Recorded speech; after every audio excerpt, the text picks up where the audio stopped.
what's up, everybody? Welcome into Tom Curran's Patriots Talk podcast. And I have my favorite person that I've ever covered in my entire... It's 30 years now I've been covering the friggin' team.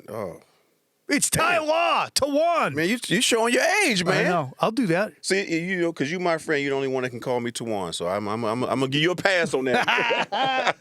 We were just talking. I asked Ty how many kids he's got or how old the youngest is. He said 11. Explain to me what else he said. I need to sell some more vodka. I got young ones. I'm still out here, guys. I mean, I need y'all to go pick it up. Go see that. Go pick it up. Make the pitch. Yeah. What do we got here? We got Corvus Vodka, the official vodka, the Pro Football Hall of Fame, the official vodka of New England, because this is what we should be drinking from now on. I ain't lost a damn taste test yet. I put it blind. I ain't lost one yet. So, hey, guys. Corvus Vodka, we gonna stop drinking all that other stuff, man. What flavors you got there? We got grilled pineapple. This is the #1 selling flavor. That's what the people have chosen thus far. This is one of one. There is no other grilled pineapple out there on the market for any other brand. So if you see it again, you know that's a damn copycat. You know people's choice. Yeah, and then the tropical is 4 fruits in here that I blended myself to get the flavor profile. I was thinking now later from where I come from, I was thinking like I'm gonna get something that you just put the ice cube in and just chill. You know what I mean? And that's where I did those 2 flavors. So it's tropical. Big block of ice? Yeah, I mean you can do it however you want. But I ain't gonna lie, I'm not a mixologist. I just put it in lemonade, bro. I mean I'm a lemonade guy. And this is right here is just the pure. So people call it the original on everybody else's, just vodka. This is called pure vodka because it's the purity in this vodka is absolutely amazing. But I had to have a differentiator coming into this game because it's very, very, very competitive. So grilled pineapple and tropical, you know, it just took off like crazy. Pure genius, an innovator, and highly confident in his ability as a vodka, just to procure, you know, the guy who gives you the vodka. He designs it and then he sends it out to you. Yeah, check that, man. I had to go and to the look. I had a designated driver though. Of course, because my daughter, I said I was not leaving out of there until we got it done right. So my daughter was a dead. I left out there, toe up from the floor up too, man. But what you got in the bottle was a lot. It was hard because we had a lot of taste because you can make vodka from, you know, corn, potatoes, wheat, rye, potato, any kind of wheat, any kind of mash, anything that has starch in it. You can make it from cheese. I don't like that. When I tasted that one before, god awful, absolutely terrible. But again, you can make it for so many things. So if you next time you go to a liquor store, walk down the aisle of every brand, whether it's vodka, brandy, rum. Vodka is always going to be the biggest. It's going to always be more brands of vodka than anything else that you can possibly pick up when it comes to spirits. And my crazy ass just happened to get into that game out of all games. So I don't care if it's tequila or anything else because I'm a tequila guy as well, but I am a vodka drinker. I salute you for doing all the research. It could have been difficult. I'm sure it was difficult. It's still doing difficult. All that research. Yes. It's so difficult for me. I no longer do any research. We have again stopped doing all research. Some of us have to make that decision. I've made that you got to do research. You stop doing, people stop doing research, but I can say this about you. You've always done your research back in the day. Even if I didn't always agree with what you said, your research from what you said, that where you got your research from, where you ask a certain question. Because, you know, I'm talking about my booze research. I've done enough research on the booze to learn that the research, the data collection period for me and the drink are over. Over. Oh, you talk about that. Oh, yeah. Okay. But, I mean, But I know. I'm going to respect it, but normally, my man, we have a drink together, man. 1,000,000%. Huh? 1,000,000%. Okay. But because you are who you are, which is a great friend, you look at people and say, you know what, maybe it's not for you. Right. Maybe it's not for you. So, congratulations on that. Man. Can you imagine the kid from Aliquippa running around with Anthony Dorsett and your Uncle Tony and Darrell?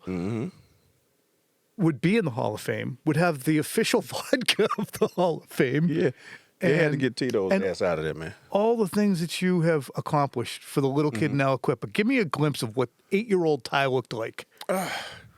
Just a a kid living, just chasing a dream. I knew I always wanted to be in the NFL. You knew you were good. I knew I was good. I was faster than most kids, at the time. I knew I was a pretty good athlete because when you have good athletes around you and you stand out with them, it just gives you that much more confidence. Because some people might say I might not have been the best athlete. You know what? I know I wasn't the best athlete, but I still can compete. It was guys around here were just as good or better than all of us. I'm telling you, we had athletes out the yin-yang there. You know what I mean? And it's like, who was going to chase it? Do I chase this or do I chase – because it was easier to get caught up into things that weren't so good where I come from. You know what I mean? So, you could either go to sports game, you can go to drug game. I decided to go to – you can go to legit, of course, everything else. But, again, what we looked up to as young, men, as athletes, we looked up to the guys that was out there on TV doing it and making them You had those examples. Doing it in the streets. But you had Tony Dorsett, of course, the Hall of Famer, great Dallas Cowboys running back. You had Mike Ditka. I'm missing on all the Western PA quarterbacks that just you guys had so many examples. Name of Joe Montana. Dan Marino. Jim Kelly? Jim Kelly. It's crazy. Yeah. I'm going to make sure we keep this tight, so I'm going to fast forward and ask. No, let's go. We good. I already made the call. How'd you wind up in Michigan? I wound up in Michigan because at first I was going to go to Clemson because my goal was to do something not like everyone else did. Everyone else went to Pitt. People just knew I was going to go to Pitt or Penn State, and that was not in the cards for me at all. It was no way in hell I was going to either one of those schools, even though I took the visits, and that was the history of Aliquippa. You're thinking about somebody that I looked up to in football more than anybody. He went to the University of Pittsburgh. My cousin Anthony, he was there a year before me, but I just wanted to do my own thing. I'm just that type of guy sometimes. I'm going to go against the grain and do what I feel is right. So I wanted to go to Clemson. And at the time, it was Ron Dickerson. He was recruiting me. I said, okay, I want to go to Clemson. I'm going to go down there. That was ACC. Yep. And he ended up getting a head coaching job at Temple when I was about to go. I said, hell no. I'm not going to Temple. No, you're not going to be the next Paul Palmer. Exactly. So the next thing was Georgia Tech. So now that was my second choice. I wanted to go down there. My aunt lived down there. My aunt lived down there. They just come off the national championship. Yes. They split the national championship. I had one of the best visits I ever had in my damn life. Oh, Lord.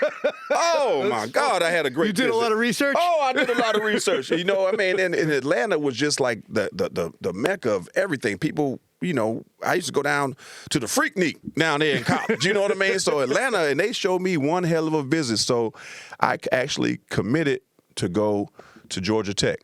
And then when I thought about it, again, it's like, I'm committing for all the wrong damn reasons.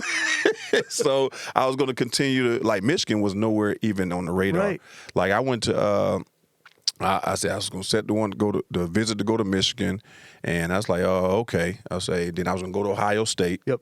And before I was taking my visit to Ohio State, I did my little research on Michigan. My roommate, when I went up there with Diallo Anderson, he was a number 1 ranked DB coming out of Youngstown. Mm-hmm. And I'm like, you know what? I'm going to go to Michigan simply for the fact that they're going to play 6-7 games on TV. I had the attitude that I don't give a damn where I go. I'm going to take somebody's job. Somebody's job is took. That was my attitude. I'm not saying that you're supposed to go in there like that, but I'm just like, where I'm from, hey, somebody got to go. Somebody got to go. I'm sizing up everybody. I ain't like none of them. Even my class that I went in, I'm shaking their hand. I'm just sizing y'all. Sorry for your loss. Yeah, exactly. But I'm in my head. That's what I'm saying. I'm gonna kick your ass. I'm gonna kick your ass. That's just who I am. You know what I mean? But again, it was one of the best decisions I ever made, and I made it simply for my grandfather to see me play.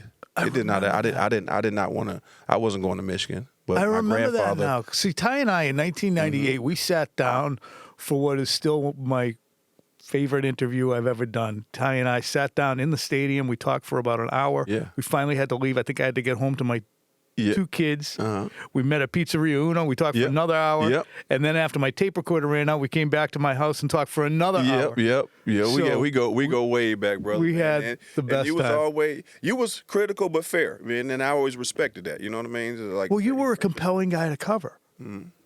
Just because you were different, you were you in that especially, and I'm going to let you go and bring you back. Okay. But we there was a certain time period. You came in 1995. You played under Bill Parcells. You played under Pete, and really were very respectful and appreciative of Pete. Then you played under Bill, and then once it got to a point with Bill, you said, "You know what? I'm not sure necessarily this is exactly fair to me," and you said so. And there was a real push-pull because the media at that point, Bill had convinced us, look, everybody is the same. You don't stand out. And Ty's like, some of us kind of stand out, and we deserve a certain level. Right. So there was the push-pull of management Yeah, and player. But that's how it's always going to be, because at the end of the day, yes, you're a team, but during the contract, you're all an independent contractor. You have a different contract than I have. You know, Tom has his contract. Willie has his contract. Bruce has his contract. Rodney has his contract. Lawyer. No one is word for word the same thing, you know, depending on the position and with the market and things like that and where you're at within that position. So, you know, I think, you know, there's always going to give some pull when negotiating, but usually when the negotiation is done, we all right. That's the only time me and Bill ever had any issues was contract time. Like I tell everybody, Bill is the nicest, dopest, best coach, friend you ever want to have until contract time. Asshole. You know, hey, I'm gonna sit there and say, hey, that's what that Bill was, contract time. Well, I know we on cable, but that's how I talk. Y'all know me. No, it's asshole. a podcast. It's a podcast. Yeah, okay, well, Bill's an asshole on contract time. But again, you got to respect his stance, and hopefully they respect your stance. And somewhere, you know, you meet in the middle. Unfortunately, we wasn't able to meet, you know, in the middle, you know, the first time, you know, because I was coming back twice. You know what I mean? See, people don't understand, you know, those dynamics that, you know, me and Bill met in the parking lot like we about to do a drug deal. Yeah, I'm going to let you go, but I do want to tell a story, and then we're going to resume and talk a little bit more about contracts and what the Patriots are confronting now and going forward. But I remember writing about Ty, and Ty kept saying, I'm trying to feed my family here. And I started calling it the Ty Law Hungry Man Tour. And Ty was pissed. So I went to Ty's locker. He's like, hey, you know what? I'm tired of that. The Hungry Man Tour, it was bullshit. It's like, you know what? Peyton Manning makes all that money. Peyton Manning's going to put me in the Hall of Fame. No. I mean, when you're sitting there, you got to believe in yourself when you're doing it. But I don't like when people take the narrative because we have to try and be entertaining. No, but at the same time, when that whole statement came out, I remember when I said, well, I have to feed my family too. The question that was asked to me at the time, would I take a pay cut? And I was like, why would I take a pay cut? I got to feed my family. So they forgot out that side. We seize on the little shit. Yeah. We seize on the little shit and then make it sound bad depending upon. So the narrative was I was sitting in going to Benihana's, right? I was about to go with Benihana's with the family, and I heard they didn't know I was sitting right there, so I got my hat on and, you know, another hat and a hoodie on. We're just waiting, and he was like, "You hear Ty Law? He turned down this. What the hell? We got to feed his family. He's making this and that." I'm sitting right to him, so he didn't even realize me. The next thing you know, I'm sitting over there at my table. He over there now. I heard everything that you said, all the negative shit you were saying about, but you want to send your kids over there, get autograph. You know, of course I did it. You know, I mean, but people sit there and just talking, but people don't understand the question that was asked. That part was deleted. I was like, why would I take a pay cut? I didn't ask for more money, and that's what people thought, that I asked for more money. No, I was asked to take a pay cut, and I said, hell no. I ain't taking no pay cut because I earned. Now, yep. I earned my money. So you called me into the office to ask me to take a pay cut, or would I? No, and that was it. So am I bad for not taking a pay cut when I'm the top dog? Well, that's where Bill would sometimes, I think, frame things as, okay, well, he's going to be selfish, I guess. So. But that's what the media will say, that you're selfish because you didn't take a pay cut. Which is, you know what I mean? Now, if my play was suffering and I knew that and everybody else knew that and they asked you to take a pay cut, that's one thing. You went to the Jets and had 10 picks. See, I got this all locked down. We got to get you out of here and then come back. So we're taking a break. We'll see you in a few, or you'll hear from us in a few. We'll be back.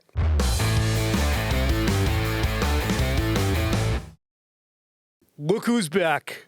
Everybody's favorite vodka Okay, hold on. Let me put my shades back on so we can pick back up where we at. Yeah, there we go. Good. All right. That's the law dog right there. Let me make sure we get there. Yeah, okay, good. We got the Corvus. Yeah, we got the Corvus. We're good. All right, because now we're going to get into the financial advising portion of the program. Okay.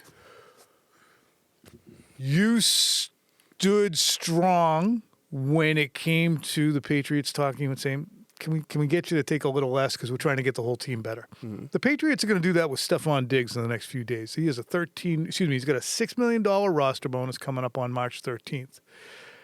It's got like a $25 million cap hit. They're going to want to bring that down. If you're Steph Diggs at this juncture, 33-year-old receiver, what would you do? I mean, it's hard to say. So when you compare, I know it's hard for me to put you in somebody else's. Yeah, put somebody else's shoes. But he's going to have to do what's best for him and his family. Being that you're on the other side of your career, you're on the back half. Yeah, and you want to be with a good team. Do you want to be with a good team, or do you want to make that last bit of money? And it reminds me of somebody like a Rodney Harrison. Rodney Harrison, for him spending so much time in San Diego, being the great player that he was. He had the opportunity to make a couple more dollars, going elsewhere outside New England, but it was more important to him to be a part of a winner. So when you're being a part of a winner, it's like, okay, you'll take less, especially on that side of your career. You look at, Diggs. He's like, he hasn't won a championship yet. He got to the Super Bowl, here they came up short. So he may or may not, like I said, I don't know him. No. This is totally hypothetical. He may want to stay if it makes sense to restructure his contract to stay in New England to get a chance for a championship if that's important to him. Me on the situation with myself when you try to, make that correlation is that I had already had 3 Super Bowls. Yep. I'm already, a certain level, here, and I have the championship. So, at the time, it's like, okay, if I'm doing this and I help bring championships, my money is supposed to be here. You know what I mean? There's a principle. It's a principle. They can think totally different on their end, but from my standpoint, I come in as a different situation than somebody like Rodney where, he was coming to win a championship. I already got a championship. You know what I mean? I helped get the championship. So it was just the mentality of being young as well and still being in my prime as being one of the top guys. So, when you get approached to take a pay cut for the sake of the team. Mm-hmm. And now I understand more why, because I was one of the higher paid guys. But I'm like, out of all people, you come to see me, at that time. Right. So you just understanding the business of it, because you can only touch a contract once in the NFL, at least at that time. I don't know. Yep, I think it still is that so within a calendar year. And so they would always go to Drew or guys that, to restructure the deal in favor for the team. But I always thought from a quarterback's perspective, you got more security than me. Tom can go and do his all day. Tom ain't going nowhere. I'm one play away from getting fired, and that's exactly what happened. Yep. You know what I mean? Yep. So, with I wasn't as 2004 easy at Pittsburgh to negotiate with when it comes to stuff like that. Which leads us into another guy that I want to ask you about who's at a different stage of his career and has a lot of similarities to Ty Law, and that's Christian Gonzalez. He was the 17th overall pick. You were the Pay the man. 22nd, 24th? 23rd. 23rd. I knew it was in there. Go ahead. No, you pay the man. If you get you got to look at youth. You look at a talent like that, and you picked him in the first round for a reason. He's one of your own. So, in my opinion, he's lived up to the expectations. He is one of the top 2, 3, 4 corners in the game right now, no doubt. So if you already have him in the building, do what's right. Pay that man what he deserves to get paid. You know what I mean? And, you look at the great ones like, Patrick Surtain, he's younger. So you have to take that in consideration. When I was coming out, when I was young, at my 4th year when I first doing the contract extension, you had your Deion Sanders, your Rod Woodses, and those type of guys that they set the bar, for what the money is going to be at. Deion was the first cornerback to get a $50 million contract. I just happened to be coming up, right behind him. So, not saying that I was Deion Sanders or anything like that, but the way I looked at it, I said, I'm prime time around New England, you know what I mean? And then I was younger, as well. So you always look at the upside and the potential because it is. Once you hit 30, things start going down. And even you as a player, you have to look at it a little bit different and you have to negotiate different. But when you have the leverage, you need the leverage, to the max. And That's he has, what it is. And here's what's interesting, because he does have the leverage. Yes. He does have every right in the world. There's no way the Patriots can sit across the table from him and with a straight face say, you shouldn't be the highest paid corner in the league. Whether it's Sauce Gardner, Derek Stingley, Patrick Surtain, it doesn't matter if those guys are better or not better. It's the year that you come up. It's the year that you come out, and what is the market? Okay, what is the franchise market? This is the market saying for top-tier cornerbacks. Okay, if they pay, because I say, okay, Pat Surtain is up here. He's right there under. You name some other guys. I think they're great players. They set the market as far as the money. But Christian Gonzalez, if I can just pick out one guy that say that he still has an advantage on Christian Gonzalez as far as experience and play, it'll be Pat Surtain Jr. Anybody else, I can argue that one. I can debate that all day. Here's the interesting aspect. Today, March 2nd, whatever the hell it is, the salary cap now goes up so quickly. It's at $301 million, and it rises so rapidly that the top 5 contracts are basically obsolete when you start looking at the franchise number. The franchise number this year, and they're not going to franchise them this year. They don't have to. Right. But just as a guide, it's $21.5 million for a corner. He could be in line for a $33 million a year contract. If the Patriots say we're going to go get Max Crosby and what the hell we're going to get A.J. Brown and we're not going to have the money to do what we want, what you might want, Christian, and he doesn't like that, would the franchise tag be a gross injustice? And what kind of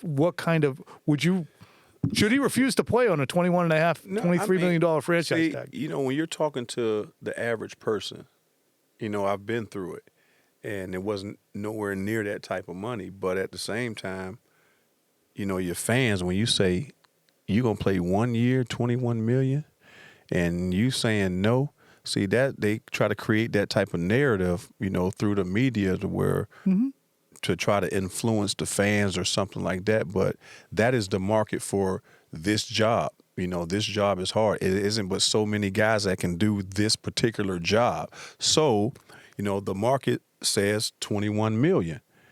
Is that sufficient to pretty much damn near everybody in the world? Yes. But it's not sufficient for the market and the job that I do. You know what I mean? So, if he's in the market, 21, 30 and 20, that's a big difference. Huge difference. So it's a $9-10 million difference. 25% at least difference, right? Exactly. Say it's 30, whatever. So you tell me, are they doing you a favor or is he doing them a favor? Now, and it's okay if he decides to do that. So that's where they have the leverage, though. They can say, all right, Christian, that sucks. We hate to do this to you, but boom. And that's where you got to meet in the middle. And a lot of times teams, which I understand, they use the franchise tag just so they could have time to negotiate. Yeah. Because you don't want to pay that type of money then lose, the next year. But then you can franchise somebody twice. That you used to be able to franchise them twice. It goes up to 110. That's what I'm saying. So that's not good from the player's perspective. So that's the leverage that they got. The leverage that the player got is, hey, I won't play. If you were a player, considering how much it goes up every year, and you were definitely born 20 years too early. You were definitely born 20. If you were born absolutely. Were you born 1974? I told you my mom and dad was selfish. Could have waited. Yeah, if you were born in 74, right? Yes. See, you see all this stuff I have, Taiwan minutia. If you were born in 1994, you would be, what the hell would you be right now? 28? Yeah. And and I'm going for 30. No, 31. For who I was. 32. I'm going for that 30. I'm going for that 30 mark. Because if a receiver getting that, not saying that you was going to get it, somebody probably would, but at the time, when you look at the hardest positions in football. Quarterback, cornerback, left than everybody else. Yep. I don't give a damn what nobody say because, like, we running backwards. The best athletes, or some of the best athletes, are wide receivers. Would you take 1 or 2 year contracts? I mean, yeah, if the money's right, if it's all a 100% guarantee, yeah, absolutely. I mean, it depends on how you structure it. I think Kirk Cousins changed the game. Didn't he? He changed the damn game. Shorter contract, all the guaranteed money. It's like, you know what? Because at any given play in football, it can be done. And that's so you the thing want to about get as quarterback. much guaranteed contract as you can. Quarterback, You can bring a everybody else- 38-year-old. Right. Quarterback is more expendable. I mean, is less expendable Yes. than the rest of us. I mean, he ain't cutting no quarterback. There's Guess what? there's 32 guys. So what I think what the Patriots and a lot of teams try to do, let's say if you have a quarterback and you got the greatest of all time, which is Tom Brady, we all know that. If he was to adjust his contract or take less than what the market bears in order to win, that's Tom. Mm-hmm. Tom ain't going nowhere. That's a goddamn quarterback.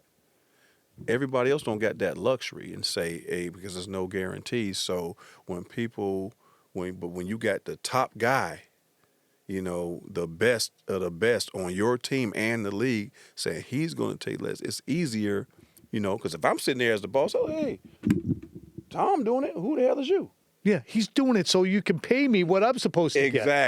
Exactly. So that's how you got to look at it. So you can't get fooled and can't fall for the damn okie doke. That is the funniest aspect of it. He's doing that because he knows that he owns 9 islands in the Bahamas. Yeah. And whatever he touches, he can turn into. And I've got approached. You got 9 by years. The teams. And let's say if they know you're close with somebody, right? And that's your buddy. Mm-hmm. Hey, if you don't restructure your contract, we're going to have to cut your boy such and such. I'm like, what? So what kind of, see, that's the stuff that people don't know. We don't right? want to have to do this So guess to you. what? Guess what I did? I said, well, let me go on. I guess he'll cut ass. Let me go and holler at him real quick. You know what I mean? And say bye. Because now you're not putting that pressure on me. Nah. Because I guess what? At some point, you're going to cut me too. I already know it. I got cut in the airport. I was on crutches. When? Huh? When I got released. The broken foot? Yeah. I was on crutches walking through the airport when I got the call. But it's a part of the business. I understand that, especially when you're in it as a player, you're emotionally tied to certain things. But, the business of the NFL is what have you done for me lately? And I was on a broken foot. It was one of those injuries where you didn't know if he's going to come back and be the same type of player. I had to make adjustments. I got released when I went to the Jets. Was I the same player? Even no. At the time, no. I still needed time to heal, but I also can play. You know what I mean? Yeah. And I started playing with my head more than just my physical abilities. I had to make the adjustment. I had to pivot. I still end up going all pro. I still end up having 10 interceptions with New York. I had more interceptions in New York than I ever had with the Patriots as far as 1 year. You know what I mean? But people kept trying me. For what reason, I don't know. But thank you. And that's when I went to Kansas City after that. My last question, we'll tie it up with this because this will be actually interesting. Mm-hmm. If you were in Mike Vrabel's position, you would probably be very similar to the way I think Vrabel will be.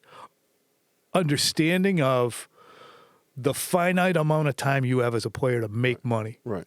Sacrifice for the team, sure, but we do understand that there is a what did you call it before? Independent contractor aspect to this. Mm-hmm. But you're going to play hardball. I think Mike and you would be very similar. I think you have similar mindsets. So he's in a position now. How do you think Mike's mindset, from what you know of him, will allow him to keep the Patriots successful and do this job? I think keeping guys that want to be here, and that's the thing too. For guys that want to be, as long as it's not a huge discrepancy in the money. So when you're talking about so much money now compared to then, let's say if it was $500,000, even $1 million. $1 million in my time, that was huge. You talking about that's a lot of money. Mm-hmm. But you can't sit there and say the same thing when you're making, 28, 29 million and say, okay, would you take 27 to stay with the team. I think that's just a little bit different.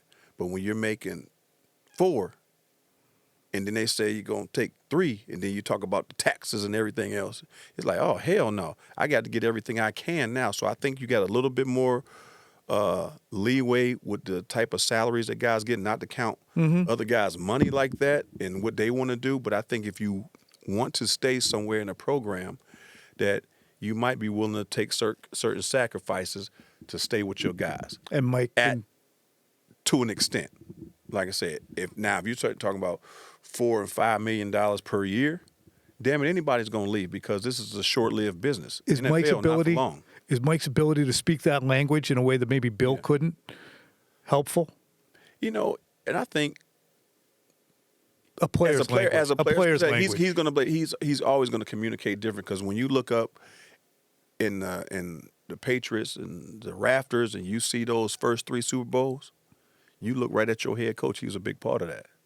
So it's a totally different type of understanding. It's a totally different respect that comes with that because he helped create the standard. I mean, everybody's trying to do right now. So when it comes to contracts, when it comes to being around, he can talk a different type of talk. It's not just about the money. He can talk from a player. He can talk from experience, talk from a championship standpoint, getting back, being competitive. A lot of times you look at coaches, it's like, yeah, I heard you, but have you ever had Randy Moss running at you full speed? Yeah, I heard what you said, but have you ever had this experience in T.O. or Jerry Rice? I mean, do you really understand what you're asking me to do? A lot of coaches can't say that. One thing that's interesting about Mike is, and you were gone by then, but you probably certainly remember it, he did an interview with, I think it was the Globe, and pointed out that, hey, they're making all this money off of Patriot Place that goes directly to them, but it's clearly part of the Patriots. It should be shared revenue from what's going on here. And not soon after, Mike was dealt to Kansas City. But he had the balls as a VP, NFLPA rep for you guys, right, to point out to the Crafts, and now he's employed by them again as a coach on the other side of things. But he pointed out at the time, he goes, this Patriot Place, we should have a slice of this because it's part of the same bucket. You're leveraging the football team and what we do as players to build an emporium over here, and we're not going to share any of that. Right. Now, I mean, it's funny, isn't it? I get, where Mike come from, and I get it because you built this deal around the players, but at the same time, ain't none of the players cut that damn check. So now you got to think from an ownership standpoint, from a boss standpoint. If I built all of this, yes, I'm paying you to do certain things, because that was always my argument. If every time I'm a contract, you don't pay me to do nothing else but cover and play football and be a part of the team. And I do that shit well. So that I get paid for that. What an owner does on the outside, leveraging his brand that he bought and built, I don't think that, outside of the ticket revenues and all that. So if you went and did a Patriot Patriot Place. But the Patriot Place still. People are coming down, but you got hotels, you got Marriott's, Hilton's, you got restaurants and owners and stuff like that. So I don't think that we should be able to go. We shouldn't get a piece of the damn revenue of the restaurant owner. The owner paying rent. As long as that money eventually, we all are making money in different sizes. Obviously, they're making it differently. As long as some of that money is going to find its way over to you. Right. I mean, you can say it's finding its way over to me, but at the same time, we don't get paid to whatever's going out there on Patriot Place. You know what I mean? So again, the business owners being in business now since I've been retired, if I'm paying rent over there, so if Mr. Kraft or the Patriots wanted to funnel that back into like the salary cap or the locker room or the plane, and I think that he's doing that by building another facility. But as far as in your paycheck, it's like ain't nobody investing in nothing for free to just give it all away. He built that knowing that some more money is going to come in. Somehow, somewhere to me, so I can pay you to do what you do. You ain't busting tables out here. You ain't doing all this other stuff. So I get it from that aspect. I get it from the players where they saying that we helped build all this. We helped build all this by our play. We got the fans. We got the engagement. But somebody had to stroke the check because we wouldn't be doing that if somebody's name wasn't in the bottom right-hand corner. Mm-hmm. I know I damn sure wouldn't be doing it. You know what I mean? That's just the way it is. And I think players, we get sensitive because we know that it is no football and it is no fans without us putting a product out there. Owners know that too, and that's where the negotiations come out with the collective bargaining agreements and things like that. It's like, hey, we have to provide you the stage. Yes, you're the entertainment. Yes, right. you are the You see players, the actors. But if we don't give you the stage, we need each other. Exactly. So you need each other. So I really think the NBA got it going the best. You know what I mean? Because visually, and their game is made up of certain stars to where people are going to follow them. Mm-hmm. Michael Jordan, LeBron James, Kobe, Durant, Steph Curry, those guys got more leverage and control as far as their sport than we do. Yeah, it's 53 of us. It's only so many of those guys, and when you go, ain't nobody going. We want to see LeBron. We want to see Steph Curry. We want to see the guys that the league has built up, and they built themselves up to be that. So there is no product without them. Yep. You know what I mean? But if you have, it's harder to get 53 guys to say we ain't playing. 100%. Because the money is different. And let's just call it what it is. Everybody at the NBA, they making a certain amount and an extraordinary amount. But then as far as NFL roster, yes, you got it's better now. But back then, a lot of guys, they didn't have enough money to hold out. Nope. You know what I mean? So you're a backup offensive lineman exactly. with a wife and three kids. You're from Nebraska. You're going out there with the scrubs. I need the money. With the walk-ons. You know what I mean? Even though you're supposed to stand strong, don't get me wrong, but could you blame some of those guys that might have been hanging on by a thread as it was? Yep. You know what I mean? Basketball is totally different because the game, 2 or 3 guys can change the whole dynamic, and the rest of the guys will follow. And guess what? You ain't got nobody to play because they got enough saved up that they can last this year. There's owners. Y'all got a lot of money, but you invested in that. You losing billions. See, that's why your business acumen puts you in a position to sling vodka with the best of them. It's Corvus Vodka. We got grilled pineapple. I need y'all help out there, though. I ain't gonna lie, man, because it's a tiered system. Because you're talking about you got your product one, and then you got your distributor. And if you're waiting for your distributor to build it, you might as well turn the hell back around because it's relationships. It's so many things that goes into this business for it to be successful and to really build a brand. So being out here up front, believing in what I do, and I know I got a great product, hell, if I ain't gonna push it, who is? Why don't you sit on your couch, watch friggin' Breaking Bad, and then go play golf kind of guy? Because I got 5 kids. On that note, I'm going to let you go. You got more people to talk to and more vodka to sell. Taiwan, appreciate it, man. The best. Thank you, brother.